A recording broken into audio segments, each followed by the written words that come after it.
The Russian Foreign Ministry is claiming that the U.S. and Russia are now in a hot phase of the war and implores the U.S. to resume some kind of dialogue. But NATO is not interested in peace talks. The U.K. is sending depleted uranium, and the U.S. is continuing its biolabs program in Ukraine. The largest military air exercise in NATO history is scheduled for this summer.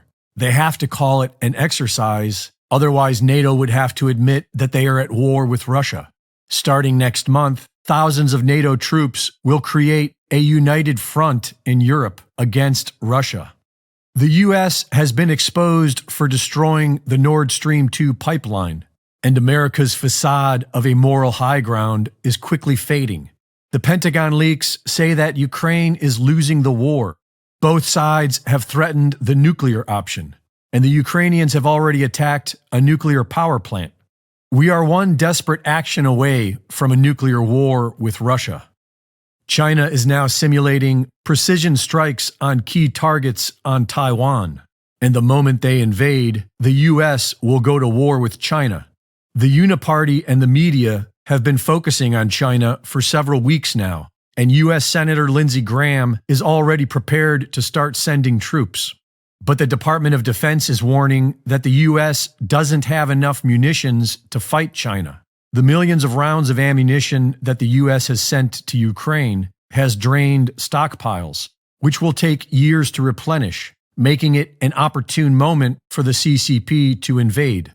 Days after Xi Jinping brokers a peace deal between Iran and Saudi Arabia, rocket attacks are launched at Israel from multiple locations.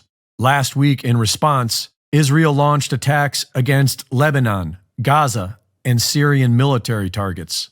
The Jerusalem Post is calling it a multi-front Middle East war against Israel and claim that Iran is behind the attacks. Israel has been calling up battalions of reservists. The Iranians are reportedly preparing to attack Israeli ships sailing through the Persian Gulf and the Arabian Sea. Last week, the U.S. deployed a submarine with a Tomahawk missile payload to support Israel. If Israel goes to war with Iran, the U.S. will be involved. The U.S. is looking at 3 different theaters of war. They've already depleted their munitions in their losing proxy war with Russia, and they've depleted their military with clot shots and tranny psyops. Meanwhile, the Bank for International Settlements, or BIS, is preparing for a one-world digital currency.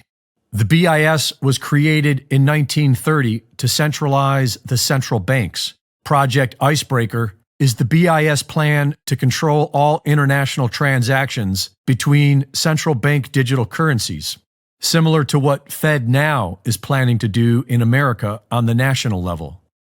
The decisions being made by the big banks for the economic reset are hugely unpopular with the awakening masses.